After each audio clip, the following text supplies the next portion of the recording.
안녕하세요. 엑셀 배운 직장인 엑설런트입니다. 여러분, 혹시 회사에서 엑셀을 사용하면서 왜 내가 엑셀 공부도 많이 하고 자격증도 땄는데 실무에서는 활용을 못하는 걸까? 라고 고민하고 계신가요? 그렇다면 이 영상 끝까지 시청해주세요.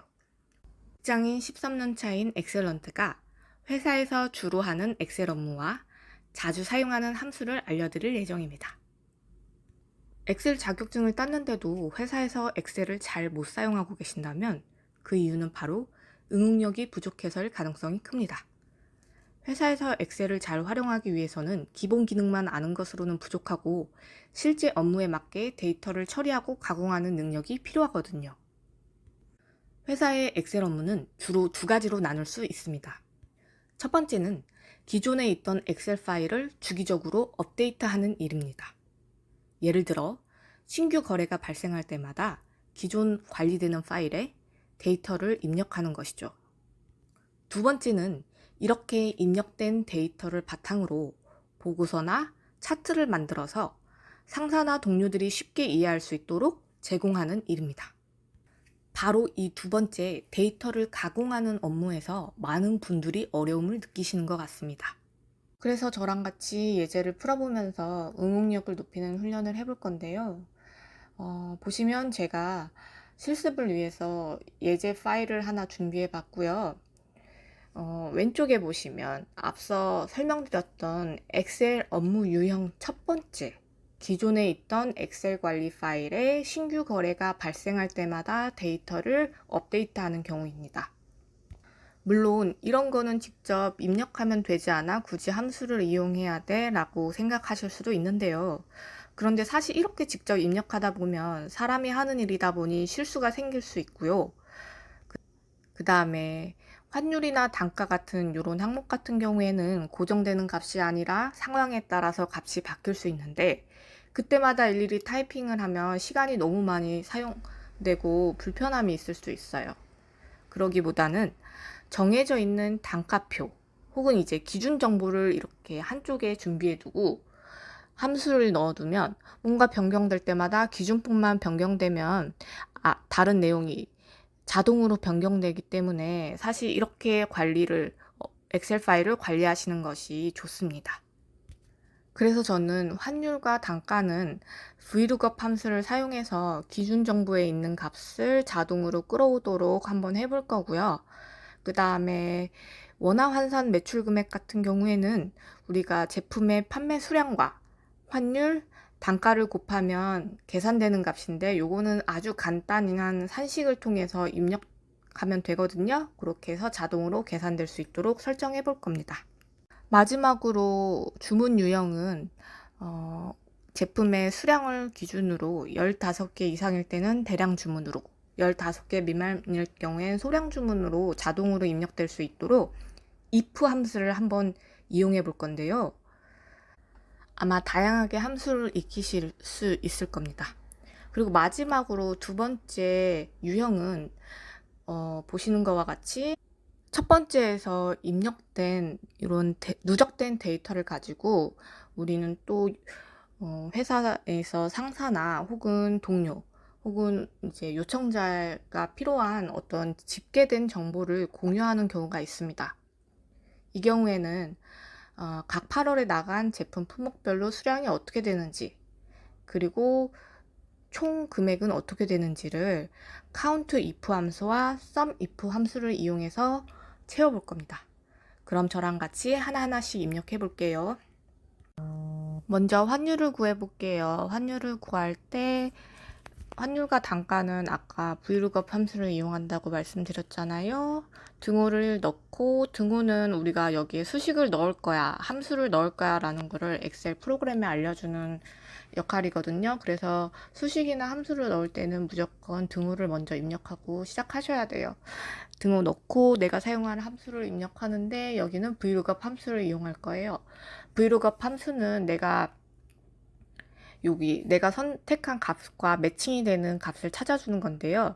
이 경우에는 우리는 요 통화, 요 USD인지 유로인지 그 다음에 엔화인지 요거에 따라서 각각에 맞는 매칭이 되는 값을 찾아주는 거거든요. 그래서 맨 처음에 내가 찾을 값을 선택을 하고요. 그래서 통화가 있는 23셀을 입력하신 뒤에 콤마를 누르고 그 다음에 내가 참고할 범위를 선택을 하는데요. 여기 오른쪽에 보시면 여기 환율 정보가 있잖아요. 요거를 처음부터 끝까지 드래그를 해줍니다.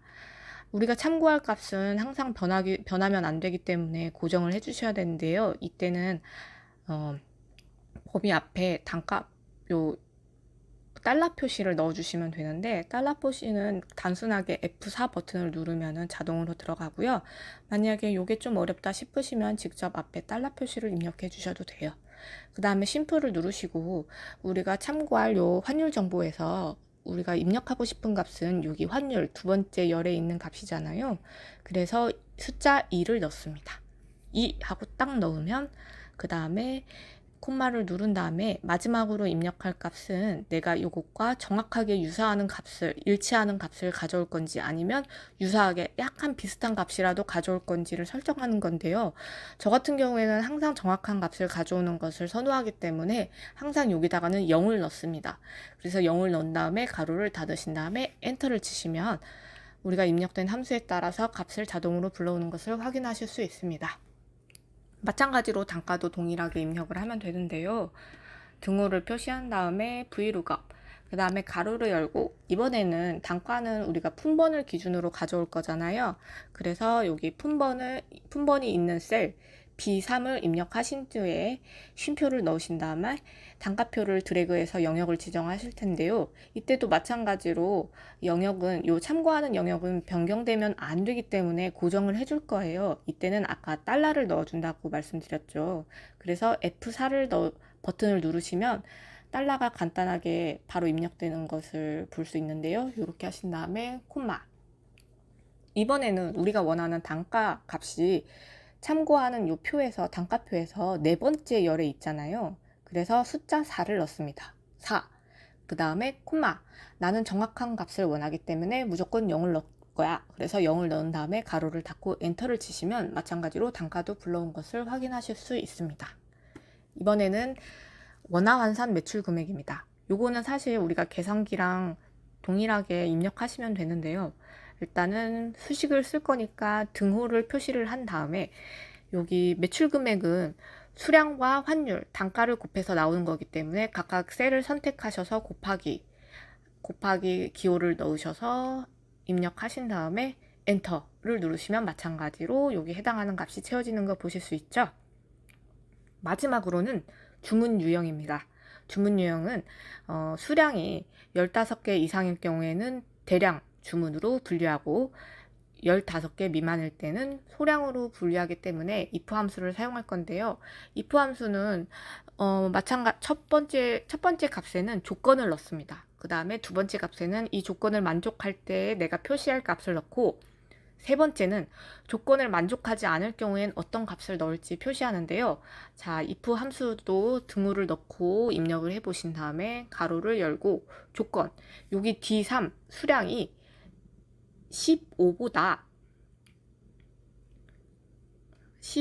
크면 나는 대량으로 입력할 거야. 콤마를 열고 조건을 만족할 때 입력될 값 대량을 넣고 다시 콤마를 넣고 조건을 만족하지 않을 때는 소량 이렇게 넣은 다음에 가로를 닫고 엔터를 치시면 됩니다.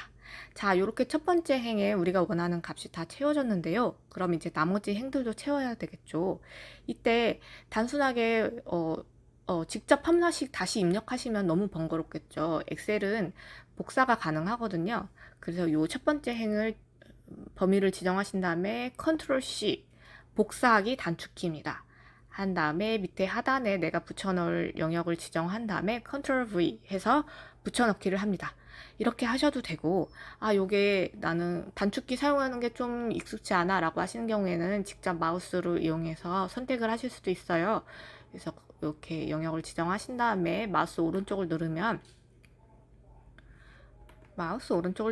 복사가 나옵니다. 여기서 복사해서 선택을 하시면 되고, 붙여넣을 때는 붙여넣기에는 여러 가지 옵션이 있는데 이렇게 수식을 복사하실 때는 반드시 수식 복사를 하셔야 돼요. 그래서 선택하여 붙여넣기에서 여기 요 수식이라고 마우스 커서 갖다 대면 보이죠? 여기 fx라고 써져 있는 게 수식이거든요. 그래서 요거를 선택하셔서 복사를 하셔야 우리가 입력된 함수가 그대로 적용이 됩니다.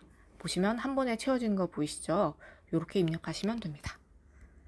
이제 나머지는 두 번째 유형으로 넘어가서 이번에는 집계 정보를 작성할 건데요. 여기 거래수, 요거는 count if를 함수를 이용할 거예요. 그래서 여기 품목, 전자부품에 해당하는 거래가 몇 개가 발생했는지 한번 count if를 이용할 건데요. count if, 마찬가지로 함수를 쓸 때는 등호를 넣으신 다음에 count if 함수를 입력하십니다. 그 다음에 가로를 열어서 각각 내용을 입력하실 건데, 일단은 여기 우리가 참고할 영역, 품목, 요거를 드래그 하셔서 영역을 지정합니다. 영역은 항상 고정되어야 하기 때문에 변동이 되면 안 되기 때문에 마찬가지로 F4 버튼을 눌러서 고정을 합니다. 그래서 우리가 찾는 값은 요 전자부품의 개수를 구할 거잖아요. 그 다음에 콤마 찍고 여기 K6을 입력하신 다음에 가로를 닫고 엔터를 치시면 거래수가 들어간 게 보이시죠? 그 다음으로는 우리가 요번에 이렇게 전자부품에 해당하는 거래에 대한 구할 건데요. 금액을 합할 건데요. 이럴 때는 합하는 거기 때문에 sum if s 함수를 사용합니다. 함수는 sum if와 sum if s가 두 가지가 있는데요. 두 가지의 차이점은 조건을 몇 개를 넣을 거냐는 건데요. 아무래도 s가 들어간 게 조건을 여러 개 넣을 수 있겠죠. 그래서 함수를 두 가지를 모두 익히기보다는 그냥 하나를 사용하시는 게 편하실 것 같아서 저는 무조건 sum if s는 조건을 한 개 넣든 두 개 넣든 세 개 넣든 상관없기 때문에 sum if s를 먼저 익히시는 것을 추천드립니다. 그래서 등호를 넣은 다음에 sum if s를 입력하시고 가로를 열고 마찬가지로 범위를 넣어야 될 텐데 첫 번째 넣어야 될 범위는 조건을 만족할 때 내가 합할 금액이 있는 값입니다. 그래서 이 경우에는 매출 금액을 더할 거잖아요. 그래서 매출 금액이 있는 H열을 드래그해서 범위를 지정합니다. 마찬가지로 범위는 절대 변경되면 안 되기 때문에 달러 표시 F4 버튼을 눌러서 고정을 해줍니다. 그 다음에 콤마 누르고 그 다음으로 값을 설정해 줄 것은 우리가 찾을 값이 있는 범위입니다. 우리는 품목에 맞는 값을 더할 거잖아요. 그래서 품목이 있는 곳에 열의 범위를 지정을 해서 지금 C열이죠. C열의 범위를 지정해 줍니다. C열의 범위를 지정해 준 후 마찬가지로 범위는 무조건 고정되기 때문에 F4 버튼을 누르고 콤마. 이 중에서 내가 어떤 품목에 맞는 값을 찾을 건지를 하니까 이거 우리는 전자부품. 아까 전에 C열에 지정한 범위에서 전자부품만 더할 거잖아요. 그래서 요 셀번호